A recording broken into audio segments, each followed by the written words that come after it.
In today's video, I'm going to be sharing how to nook in the round. Now, if you're not familiar with nooking at all, it simply means knitting with a crochet hook. I've done a couple of previous videos covering the 3 different styles that I'm aware of, so I won't go too deeply into that here. But if you would like more of a background, I definitely recommend you check those out. For this demo, I'll be teaching the Eastern Japanese style because in my opinion, it really is the easiest way to do a knit stitch. I'll also be sharing a very simple way to increase and decrease in the round, along with some other tips I've picked up so far. By the way, if you like the look of this cat, I found a great knitting pattern that I adapted to Knook. If you're curious about that, I'll talk more about it at the end of the demo. For this tutorial, I'm using a weight 4 cotton yarn with a 4mm hook. You can see this isn't a normal hook. It's not a crochet hook or a Tunisian hook. I believe this is called a locker hook for rug making. I got mine on Amazon. You can also search Knooking Hooks. They're not labeled, but this is the 4mm. The end here that looks like the eye of a needle, this is where you're going to put your yarn or some sort of cording that will hold your stitches. In previous videos, you'll notice that I've tried different things, but my favorite for right now is definitely the cording, and you can find it in the beading or jewelry section. The reason I like this so much is because it doesn't split, and also the fact that it's stiff but pliable. The amount of cording that you use will depend on the project that you're working on, but you definitely want to have a nice long amount. What I would recommend you do is look at your pattern and see what the largest amount of stitches are for that pattern and make a chain to that size. And then take that and double it. And after you've done that, I would do even a little bit more just to be sure. And I like to tie it to hold it in place.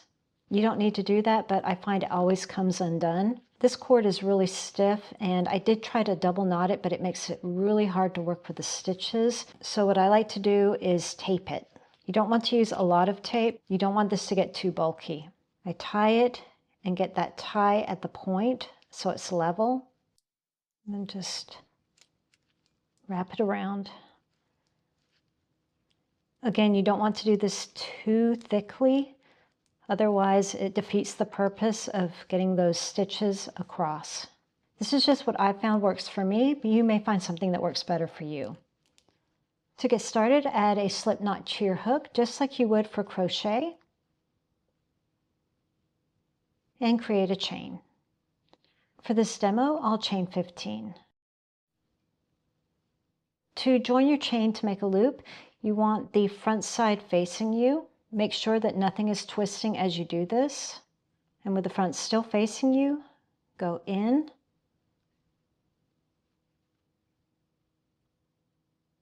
and slip stitch to join. The loop on the hook is going to count as your first stitch. And I highly, highly recommend that you add a stitch marker here. Just like working continuously in the round for crochet, you will make yourself mental if you don't. To make your first round of loops, you can work into the back bump or the back leg of your chains if you prefer. I'm not going to do that. I'm just going to stick to the front. That's just my personal preference. Go in and pull up a loop. This now counts as 2 stitches.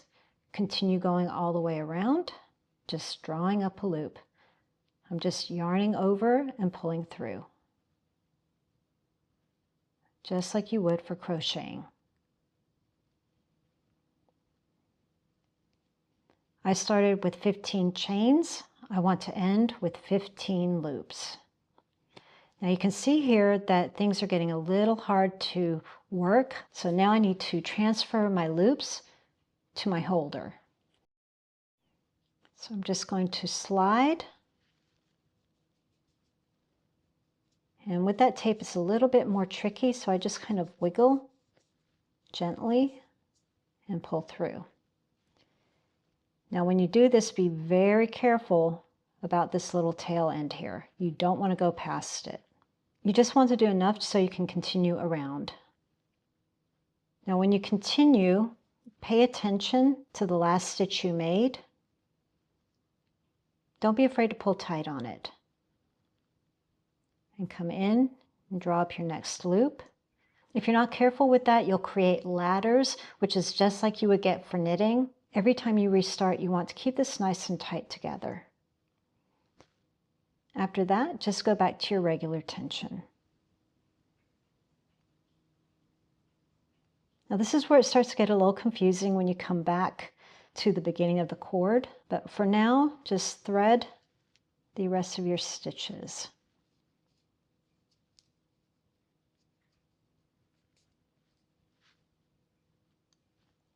Now everything is on your lifeline here, or your holder. We're getting ready to do another round. When you get to the tail end here, what you want to do is whenever you're starting, you want this end tail to be fairly close to wherever you're working. You don't want it too close because it's very easy for it to pull out.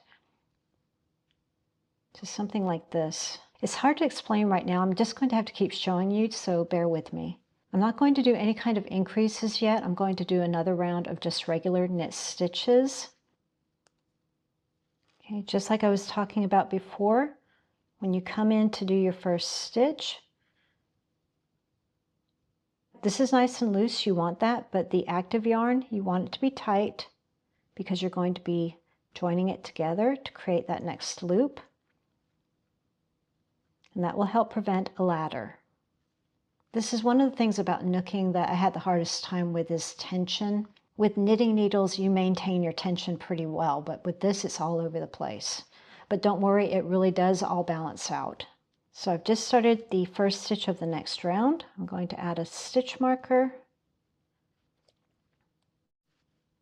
to continue on. Let's just do one more round just like we did, because I want you to see what happens with the end tail here.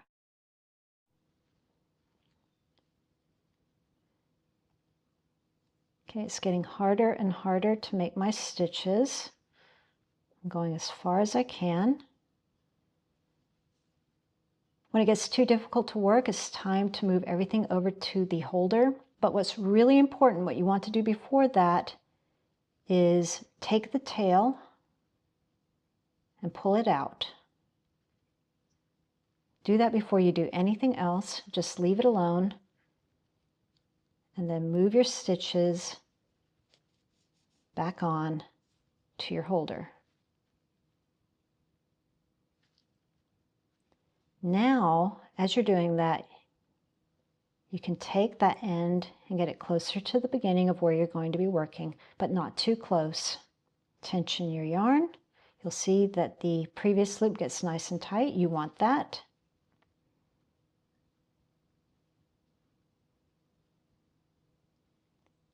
And then pull up a loop to continue going. And this will all loosen up as you continue around. You notice I'm just doing a typical crochet, enter the stitch, yarn over, pull through. That's why I like the Japanese style best. Very familiar to what I'm already used to. Okay, we've completed a round. Now before I thread the stitches around, I'm going to take care of the tail. Pull it through. Feed my loops. Get that to a comfy place that I like. And get ready for another round. Now, if you're watching this and thinking, oh my gosh, that is really confusing, I hear you, but it's just like when you're learning knitting with double pointed needles or even the magic loop. All of that feels really confusing at first until it clicks, right? Same with this. Okay, let's talk about the increases and decreases. Anything that you see in a knitting pattern, you can do with nooking. Two very common ones are the make one or the knit front and back, also known as the bar increase. The easiest of the two is the make one. Between your loops, you're looking for a horizontal bar. This is where you can add a stitch. So just go in,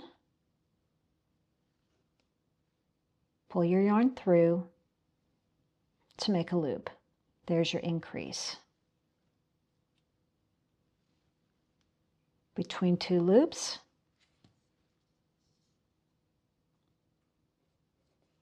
look for your horizontal bar and make one.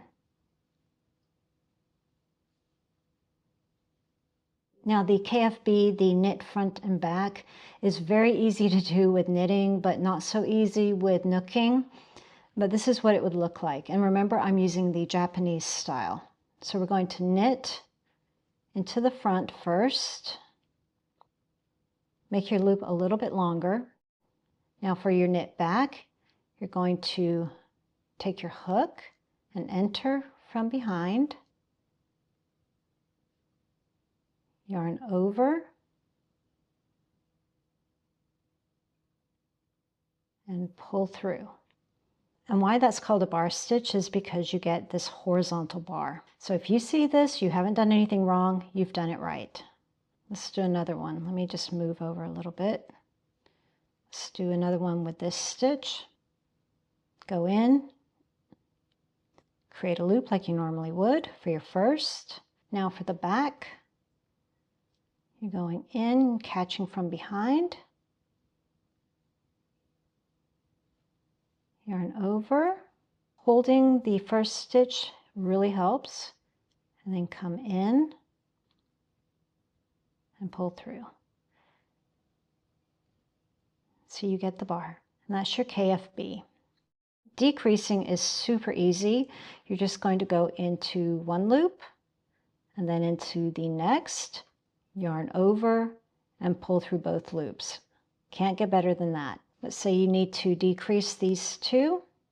Just go into one, go into the next, yarn over, and pull through both. If you're working in the round and you're doing something like a rib stitch, then you just need to apply whichever method you like best for the knit and purl. Here is the Japanese style. Remember, I'm just doing the yarn over for the knit, and then the purl would be yarn in the front, swooping from behind, grab the yarn from under, and pull through. That's the Japanese purl.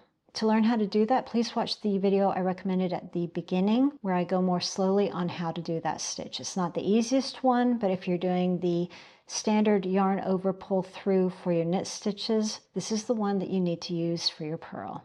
When you're ready to cast off or bind off, pull up your first loop and then your second, and take the second one and feed it through the first. And you're going to continue this all the way around. Go into the next, draw up a loop, and pull through, just like a slip stitch.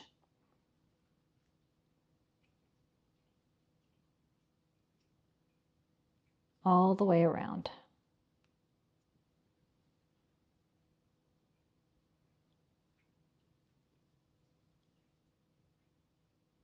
When it gets too tight, release that tail. Give yourself some wiggle room. Continue where you left off.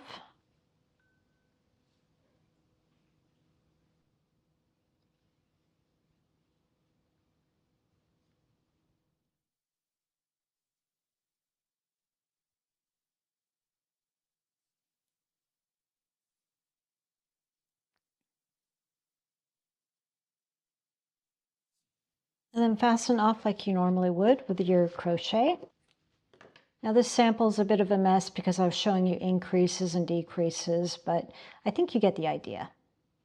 For the cat pattern, this is what I use. It's by Linda of Natural Suburbia. It's a very simple pattern that you can adapt for nooking. You'll notice here for the increases, she used the KFB. It is quite challenging. So what you may want to consider doing is just doing the make one increase. But to do that, you need to do 2 rounds of regular knit stitches, because if you try to do it after round 1, you won't have that horizontal bar to work into.